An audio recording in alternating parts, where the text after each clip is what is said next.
क्या किए, भारतीय जनता पार्टी के लोग आ गए परिवर्तन के नाम पे, कुछ अच्छा करने आए थे, पूरा डिजास्टर करके रख दिए।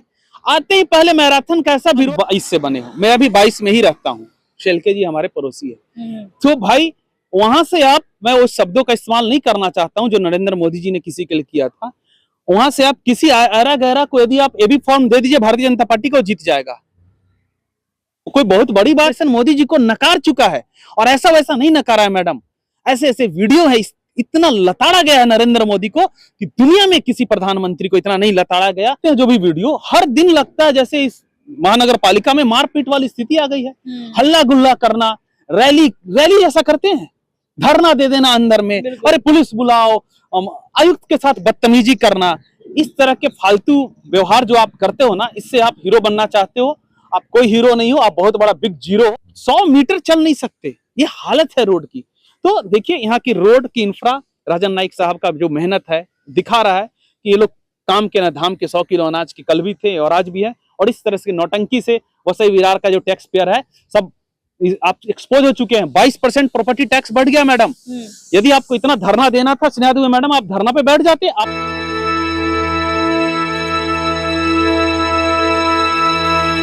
नमस्कार।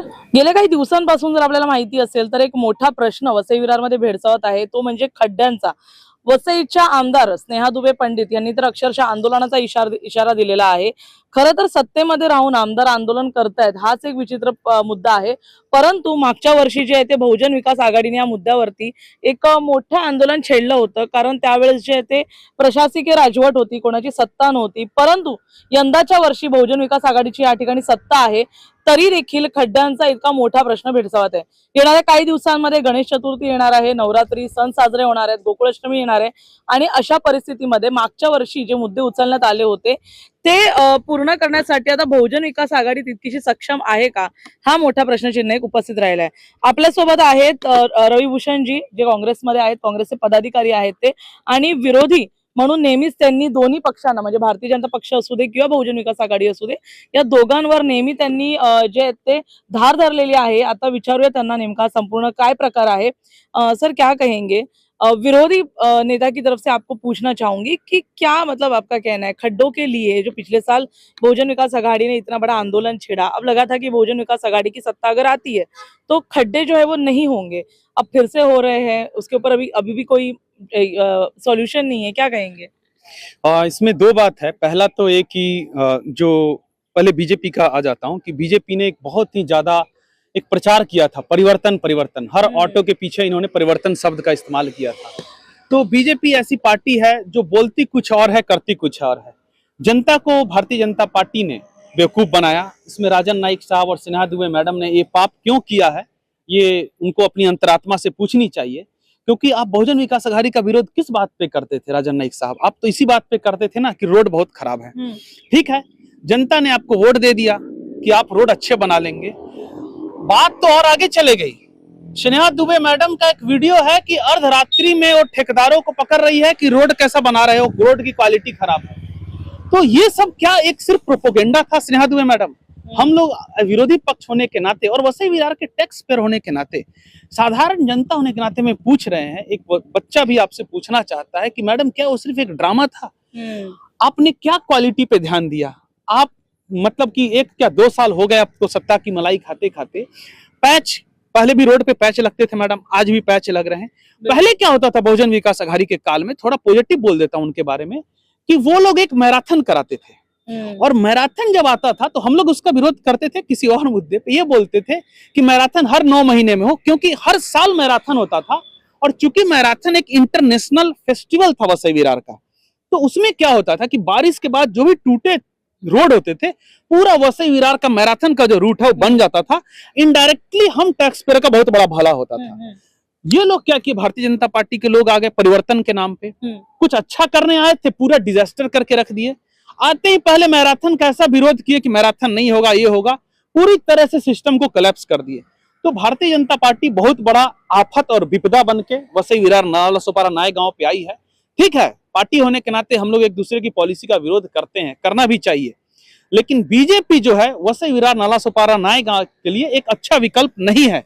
ये वसई विरार की एक एक जनता को पता चल गया मैडम, ये तो ये लोग लेकिन एक्सपोज हो अभी गए। अभी जो मुद्दा है वो ये है ना कि दोनों पार्टियां सत्ता में है, फिर भी ऐसी हालत है रस्ते की आज के टाइम पे। अच्छा, बीजेपी के जो नगर सेवक है अशोक शेलके जी, वो कह रहे हैं कि हर बार जो है बीजेपी को टारगेट किया जाता है, जो उनके वार्ड में जो गलत चीजें हैं जैसे खड्डे हो गए, फेरीवारों से लूटमार हो गई या बाजार हो गया अनधिकृत, उनको टारगेट किया जाता है, और वही जो सत्ताधारियों के वार्ड है वहां पे टारगेट नहीं किया जाता है।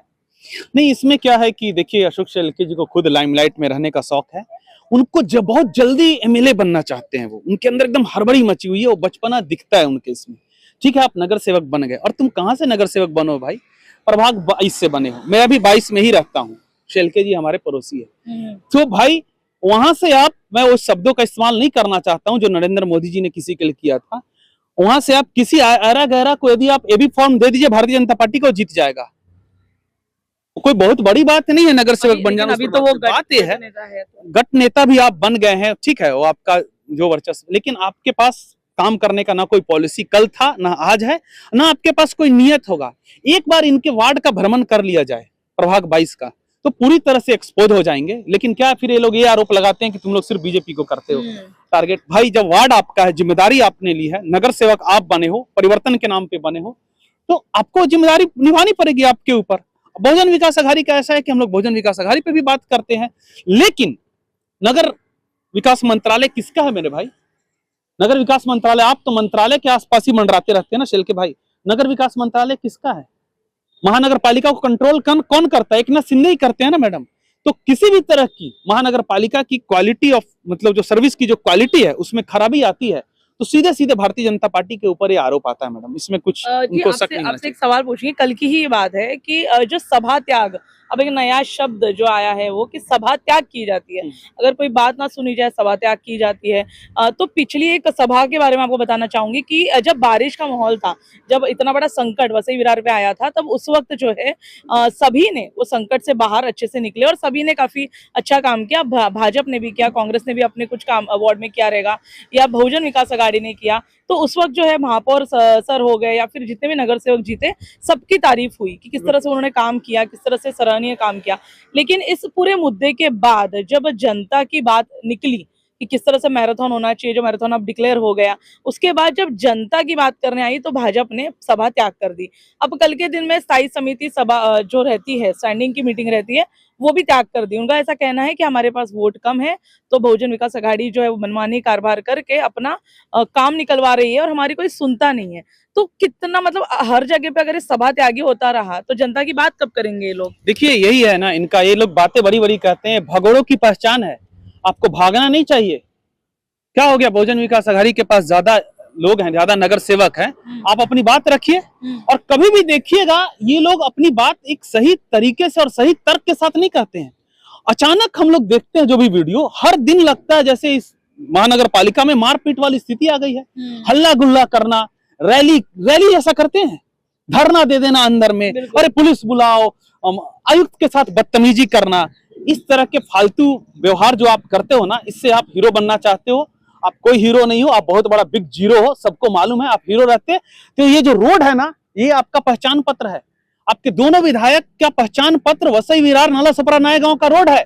हम लोगों को इनके बारे में निगेटिव बोलने की जरूरत नहीं है मैडम, ये रोड बता देता है राजन नाइक साहब की क्या योग्यता है, क्या उनकी क्षमता है, सिन्हा दुबे की क्या योग्यता, क्या क्षमता है, रोड बता देता है। लेकिन मैडम अब आमदार जो मैडम है वो अभी आंदोलन छेड़ने वाली है अगस्त में, अगर रोड नहीं बने तो मतलब ये क्या ड्रामा चल रहा है सर?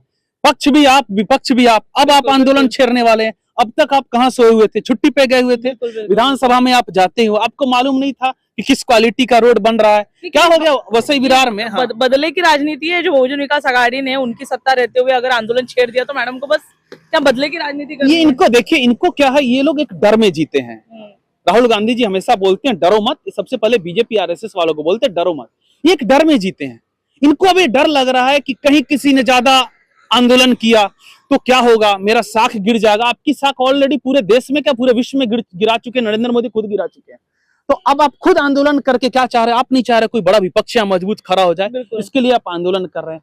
आपके इनके अपने घर के आसपास आप देखिए, हाँ, इनके घर के आसपास आप जब नजर डालेंगे ना, सिन्हा दुबे मैडम ये हो गई या राजन नाइक जी का, ये लोग 100 मीटर चल नहीं सकते, ये हालत है रोड की। तो देखिए यहाँ की रोड की इंफ्रा राजन नाईक साहब का जो मेहनत है दिखा रहा है कि ये लोग काम के ना धाम के 100 किलो अनाज के कल भी थे और आज भी है। और इस तरह से नौटंकी से वसई विरार का जो टैक्स पेयर है सब आप एक्सपोज हो चुके हैं। 22% प्रॉपर्टी टैक्स बढ़ गया मैडम। यदि आपको इतना धरना देना था स्नेहा दुबे मैडम, आप धरना पे बैठ जाते, आप अनशन कर लेते, हम लोग भी आपके लिए स्टेज का इंतजाम कर देते, स्टेज का खर्चा भी हम लोग झेल लेते। हमारे पास तो ज्यादा पैसा नहीं, हम झेल लेते। क्यों नहीं आप प्रॉपर्टी टैक्स बढ़ा, आप धरने पे बैठ गए? बैठ जाना चाहिए था आपको। और आगे भी आपके पास कोई प्लान नहीं, मैं आपको आज अब बोल देता हूँ। इसमें क्या है कि अभी ये पूरा मीडिया अपीयरेंस जो है वो क्यों मीडिया अपीयरेंस इनका पूरा खत्म हो गया है। जो पहले तो स्नेहा दुबे जी तो इतना नहीं आती थी, लेकिन राजन नाईक जी जिस तरह से मीडिया अपीयरेंस देते थे, एक पक्ष की साइड रखते थे, अब वो भी करीब करीब जो है वो खत्म होता जा रहा है। इनकी तरफ से कोई और बातें करता है, कोई और जो है वो इंटरव्यूज देता है, तो ये मतलब कितना योग्य है? क्योंकि ये सब देखिए, डेमोक्रेसी की बात कर रहे हैं, कहाँ है मतलब? देखिए आप अच्छा, जब चुनाव था तो मीडिया वाले खूब याद आते थे आपको। आगे फिर चुनाव आएगा तो 6 महीना पहले राजन नाईक जी आप लोग सब अपना रिलेशन बढ़िया कर लोगे। ऐसा मत कीजिए। आप जनता के प्रतिनिधि है, ठीक है, आपका विरोध हो रहा है, आज हो रहा है, कल हो रहा है, हमेशा होगा।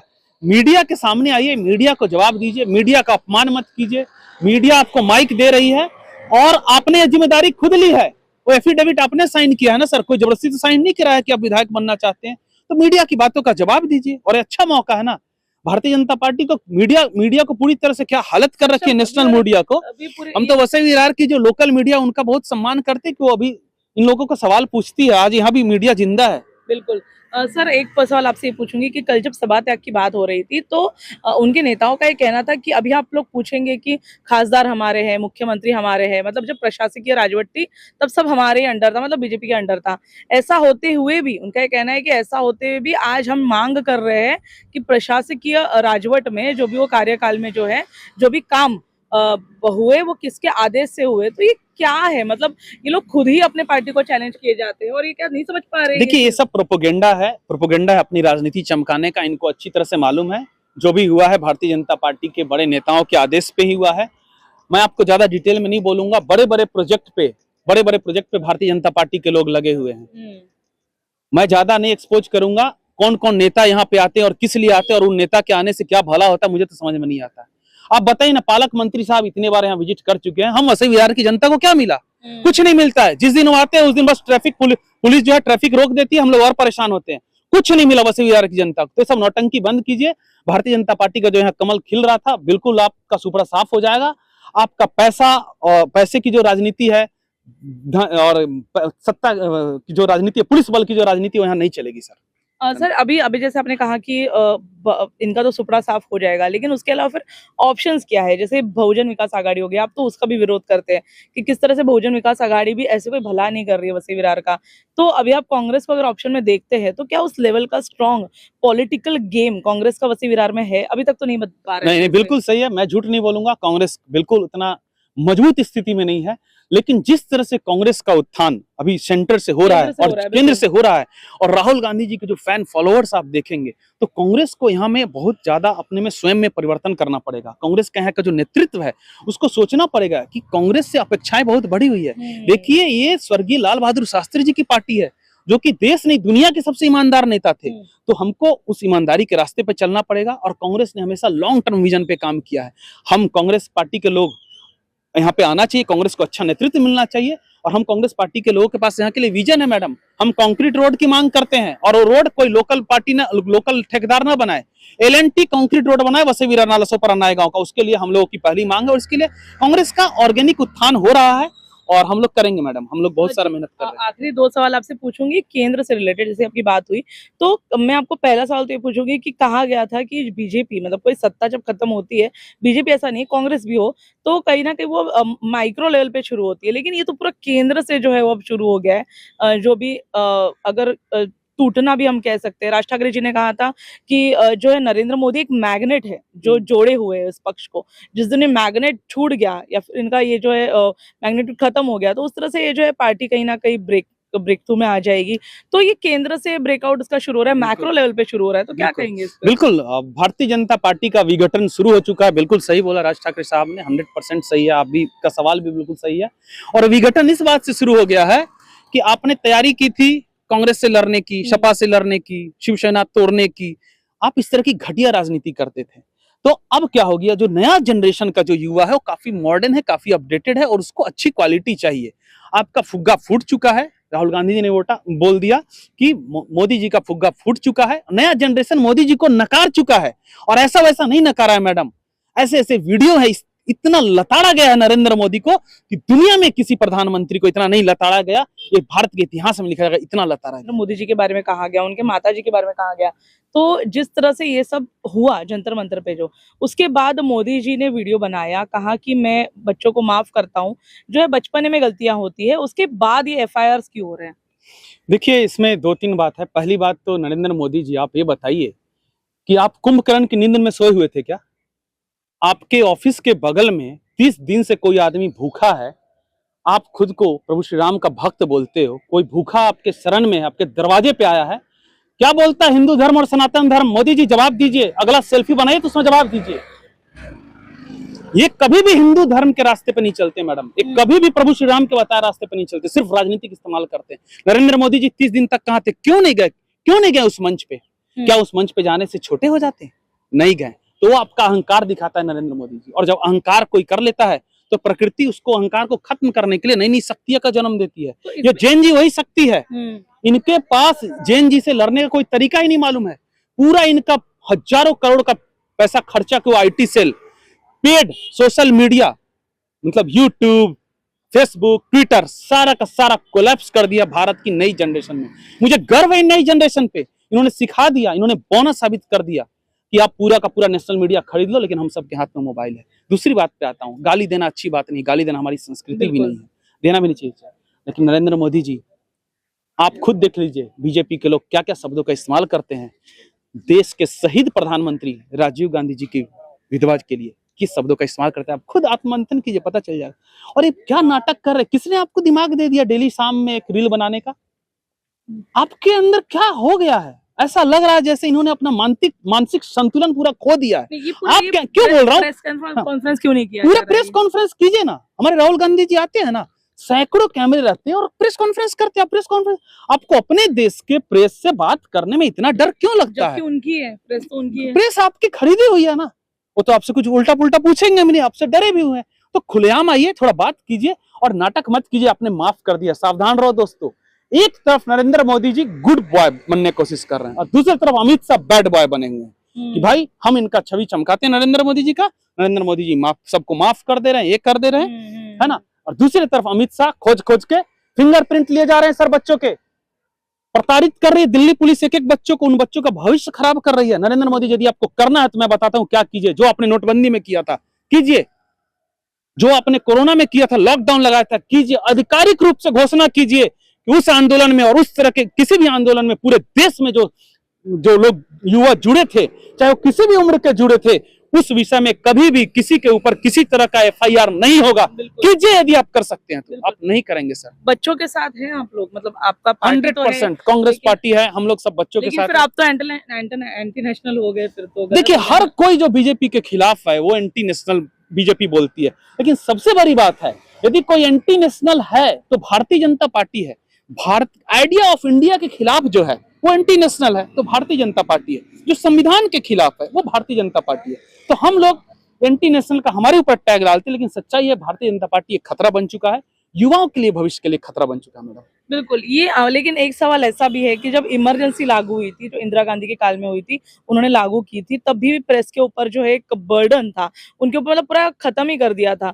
तो ये भी तो अब एक मुद्दा बनता है कि उस वक्त तो इंदिरा गांधी जी ने तो इमरजेंसी ही लागू कर दी थी, अब फिलहाल तो बीजेपी वो नहीं कर रही है। तो कहीं ना कहीं बीजेपी के पास एक लूप होल है कि कम से कम वो तो नहीं कर रहे। बहुत अच्छा सवाल पूछा आपने। इंदिरा गांधी जी ने जब इमरजेंसी लगाया था तो संविधान के जो सेक्शन है आर्टिकल, उसके अनुसार बोला था और उन्होंने स्पष्ट घोषणा की थी कि मैं इमरजेंसी, मैं आपातकाल की घोषणा करता हूँ। राष्ट्रपति ने साइन किया। 2014 से क्या हो गया मैडम, और जब भी आप कोई आधिकारिक आपातकाल की घोषणा करते हैं तो उसको खत्म भी करना पड़ता है, उसकी एक अवधि होती है। लेकिन जो अघोषित, क्योंकि वो घोषित आपातकाल है, लेकिन जो अघोषित आपातकाल होता है, ऐसा आपातकाल जिसकी घोषणा ही नहीं 2014 से, तो 2014 से पूरे देश में, देश के हर राज्य में, हर केंद्र शासित प्रदेश में नरेंद्र मोदी जी ने, RSS ने, बीजेपी ने एक अघोषित आपातकाल लगा रखा है। अब जिस आपातकाल की घोषणा ही नहीं हुई मैडम, अब बताइए वो खत्म कब होगा? पार्टियां तोड़ी जा रही है, ईडी भेजे जा रहे हैं मैडम। हर राजनीतिक दल जो भारतीय के संविधान में विश्वास रखता है उस डरा हुआ है, उनकी संपत्ति लूटी जा रही है, बुलडोजर चलाए जा रहे हैं। तो इस तरह से लोकतंत्र की हत्या की जा रही है। संविधान का जो बदलने का जो इनका लक्ष्य है, वो उसको निर्धारित करने का इनका जो है, उसको किसी भी हद तक ये पाना चाहते हैं। तो नरेंद्र मोदी ने अघोषित आपातकाल घोषित किया है और इसके खिलाफ देश के हर युवा को, हर जन को खड़ा होना पड़ेगा और हम लोग खड़ा होंगे मैडम इसके। सर एक आखिरी सवाल आपसे पूछूंगी कि जो जितना भी ये पूरा माहौल बना है, नॉर्थ इससे सबसे ज्यादा अफेक्टेड है और हमेशा से रहा है, क्योंकि नॉर्थ हमेशा मेस में रहा है, चाहे वो पंजाब हो, चाहे वो मणिपुर हो। मणिपुर तो कितने सालों से जल रहा है और किसी का उसके ऊपर ध्यान नहीं है। तो चाहे वो पंजाब हो, मणिपुर हो या यूपी हो, हर बार पॉलिटिकल जो इनका गढ़ रहता है, जो पॉलिटिकल बेस रहता है, हमेशा से उत्तर प्रदेश रहा है। मतलब अगर ये उत्तर प्रदेश हारे तो कहीं ना कहीं केंद्र में इनकी कुर्सी हिलती है। तो जिस तरह से पूरा मुद्दा है वो पूरा नॉर्थ में चल रहा है। महाराष्ट्र अभी भी न्यूट्रल है, मतलब सत्ता इनकी रहे या ना रहे, अभी भी इनका टोल मोल चल रहा है महाराष्ट्र में, क्योंकि शिवसेना यहाँ पे कहीं ना कहीं इनको काफी टफ देती हुई नजर आ रही है, चाहे वो शिंदे हो, चाहे वो उद्धव साहेब वाला हो या राज ठाकरे वाला हो। और उसके बाद जो साउथ है, साउथ हमेशा इनसे जो है वो कभी अफेक्ट ही नहीं होता है। तो ऐसा क्या मुद्दों में, टुकड़ों में भारत बटा हुआ है फिलहाल? हाँ, बहुत बड़ा सवाल है आपका और दो तीन चीज है। पहला बात तो मैं बोल दूं, नॉर्थ वाला को छोड़ के पहले महाराष्ट्र पे आ जाते हैं। महाराष्ट्र का एक साधारण लड़का अभिजीत दीपके बिल्कुल पूरा बैंड बजा के रख दिया। अब मैं रवि भूषण, मैं तो स्पष्ट घोषणा करता हूं, जिस दिन महाराष्ट्र जाग गया समझो नरेंद्र मोदी भाग गया। महाराष्ट्र को जिम्मेदारी लेनी ही पड़ेगी। ये छत्रपति शिवाजी महाराज का महाराष्ट्र है, स्वराज्य पे हमको चलना है और महाराष्ट्र के हर बच्चे को आंदोलनकारी होना ही पड़ेगा। और महाराष्ट्र का जो आइडियोलॉजी है, जो आदर्शवाद है, इसी पे हिंदुस्तान को चलने से हम भारत का भला होगा मैडम। बिल्कुल बिल्कुल बिल्कुल ठीक है ना। मैं हिंदी भाषी हूँ, मैं भी उत्तर भारतीय हूँ, लेकिन मैं 100% इस बात में विश्वास रखता हूँ, ये बाबा साहब अम्बेडकर की धरती है। तो यहाँ देश का नेतृत्व महाराष्ट्र के हाथ में होना चाहिए मैडम। इसीलिए तो नरेंद्र मोदी जी ने क्या किया, सबसे पहले महाराष्ट्र को सरेंडर कराया। सबसे पहले यहाँ देवेंद्र फडणवीस रखा दिए। अब देवेंद्र फडणवीस जी क्या है, वो रिमोट पे चलने वाले एक रोबोट हैं, ना उनके पास कोई विजन है ना कुछ है। अब जो बोलते हैं खड़े हो जाओ तो देवेंद्र फडणवीस खड़े, बैठ जाएं तो बैठ जाओ। तो महाराष्ट्र का पास अपना स्वतंत्र नेतृत्व ही नहीं है, ये पूरे महाराष्ट्र के लिए अपमान की बात है। महाराष्ट्र के पास जितना, देखिए देश में सबसे ज्यादा टैक्स कौन देता है, महाराष्ट्र से जा रहा है पूरा। तो और देश में सबसे ज्यादा आंदोलनकारी महाराष्ट्र के पास अपना आदर्श है, तो देश का नेतृत्व ही महाराष्ट्र के हाथ में होना चाहिए। पॉइंट 1। पॉइंट 2, ये बहुत ज्यादा ओवर कॉन्फिडेंस में है मैडम बीजेपी कि नॉर्थ हमारा है, यूपी हमारा है। इनको मालूम नहीं है कि यूपी में कितना बड़ा साइक्लोन चल रहा है। हम यूपी बिहार के लोग हैं मैडम, यदि हम पढ़ाई लिखाई नहीं करें तो हम भूखे मर जाएंगे। हमारे पास कोई तीसरा ऑप्शन ही नहीं है मैडम। आप क्या कर रहे हैं, नीट के परीक्षा से सबसे ज्यादा अफेक्टेड जो है यूपी बिहार है। अंधभक्त उससे बहुत ज्यादा अफेक्टेड है मैडम। बिल्कुल बिल्कुल इनका मोह भंग होना शुरू हो गया है।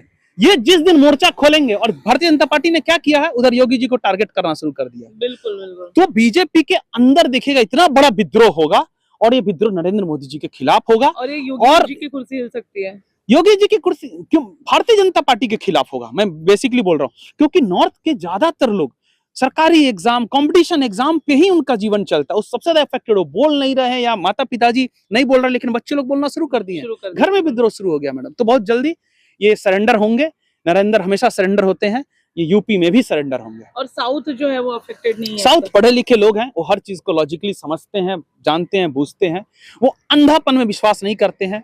अभी देखिए साउथ में लोग पढ़ाई लिखाई, टेक्नोलॉजी, ये सब पे विश्वास करते हैं और किसी के बहकावे में नहीं आते। कोई भी हो साउथ का अच्छा लीडर बन सकता है, और इसीलिए साउथ को देखिएगा इनका ज्यादा कंट्रोल नहीं हो पाता है। बिल्कुल सर। अभी एकदम आखिरी क्वेश्चन पे जाऊंगी। देवेंद्र फडणवीस जो है वो प्रधानमंत्री बन सकते हैं, उनका जो नाम है काफी चर्चा में है। तो अगर देवेंद्र जी जाते हैं केंद्र में, तो यहाँ पे फिर बीजेपी फेस कौन है? कभी नहीं प्रधानमंत्री बन सकते। पता नहीं आपको कहाँ से गेस मिला है। कभी भी देवेंद्र फडणवीस जी को या किसी भी इस तरह का मुख्यमंत्री को बीजेपी प्रधानमंत्री प्रोजेक्ट नहीं करेगी। देखिए मध्य प्रदेश में इन्होंने क्या किया, अच्छे खासे मुख्यमंत्री थे मध्य प्रदेश के, उनको लाके, और वो उनकी प्रोफाइल काफी अच्छा जा रही थी। जो लाडली बहन जो आया है महाराष्ट्र में, मध्य प्रदेश का ही कॉपी पेस्ट हुआ है। लेकिन इन्होंने क्या करते, जब कोई बड़ा नेता बनने लगता है ना, खुद उसका प्रोफाइल डाउन कर देते हैं। तो देवेंद्र फडणवीस जी को ज्यादा मंत्री उंत्री भी नहीं बनाएंगे, उनका सब कुछ महाराष्ट्र में अच्छा चल रहा है और बीजेपी को महाराष्ट्र से बहुत ज्यादा पैसा मिल रहा है। बीजेपी एक पैसा बनाने वाली पार्टी है। उद्योगपतियों के लिए देवेंद्र फडणवीस जी बहुत अच्छा काम कर रहे हैं। हम जनता के लिए करे ना करे, लाडली बहन जी को भी धोखा दे दिया गया, लाखों की संख्या में धोखा दिया। एफएम पे इन्होंने चलाया, अरे बाप रे, यदि कोई दूसरी पार्टी को दे देंगे वोट तो पता नहीं लाडकी बहन का जो हमको मिलेगा कि नहीं मिलेगा। आपको याद होगा वो एफएम पे इन्होंने चलाया था, लेकिन देख लीजिए आज उन लाडकी बहनों की हक कौन खा गया। तो ऐसा कुछ नहीं होगा, मुझे नहीं लगता है करने वाले हैं। अभी एक कंफ्यूजन की स्थिति आएगी और बीजेपी में भी बहुत बड़ा दरार होना शुरू हो जाएगा। मैडम बिल्कुल, धन्यवाद। धन्यवाद सर। गेल्या काही दिवसांपासून जंतर मंतरवर जे काही सुरू होतं त्याच्यानंतर एक मोठा मुद्दा समोर आला आणि हा मुद्दा आहे की हाय फ्रेंड्स बोलत परत एकदा प्रधानमंत्री नरेंद्र मोदी यांनी आपल्या युवा मित्रांना जे ते माफ केलं, परंतु खरंच या बंधूंना या मैत्रिणींना त्यांनी माफ केलंय का? कारण दिल्ली पोलीस किंवा इतर यूपी पोलीस आता सध्या जे काही करते, मुलांना अक्षरशः घरातून पकडून पकडून त्यांच्यावर एफआयआर केले जात आहेत, त्यांना फरफटत पोलीस स्टेशन पर्यंत आणलं जातं आणि याचा विरोध आता पुन्हा एकदा देशामध्ये दिसून येतोय। एका बाजूला मोदीजी सगळ्यांबरोबर सलोखी करतायत, तर दुसरीकडे गृहमंत्री खातं जे की अमित शहाकडे आहे ते अशा प्रकारे काम करतंय। पण हे तर राहिलं केंद्राची गोष्ट। आता वसई विरारवर जर येऊया तर खड्ड्यांची परिस्थिती पुन्हा एकदा या वर्षी आपण एक प्रताप नाईक गमावणार का अशी परिस्थिती निर्माण झालेली आहे वसई विरारमध्ये आणि खुद्द आमदारच आता आंदोलनाला बसणार आहेत।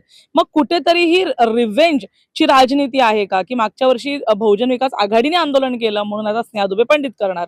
तर हे जे सगळं चाललेलं आहे या सगळ्या मुद्द्यामध्ये आम्ही तुम्हाला पुन्हा एकदा सांगू इच्छितो की खड्ड्यांचे टेंडर आणि रस्त्यांचे टेंडर आता ह्यावरही चर्चा होणार आणि हे कोणाच्या हाती आहेत ह्यावरही आता चर्चा होणार। कारण जनतेला कळलं पाहिजे की नेमकं आंदोलन हे बहुजन विकास आघाडीच्या विरोधात चाललंय की आपल्याच पक्षांच्या नेत्यांच्या टेंडर विरोधात चाललंय, हे देखील आता कळणं गरजेचं आहे। त्यामुळे पाहत राहा प्रवक्ता न्यूज आणि या मुद्द्यांवर जे केंद्रापासून वसई विरारपर्यंत जे काही सुरू आहे त्याच्यामध्ये भाजपची जी कोर राजनीती आहे त्याच्यामध्ये आपण आपली जनता आणि हा सामान्य माणूस जो 15-20 हजारासाठी रोज धडपड करतो ह्या माणसासोबत काय चाललंय हे जाणणं गरजेचं आहे। पाहत राहा प्रवक्ता न्यूज। धन्यवाद।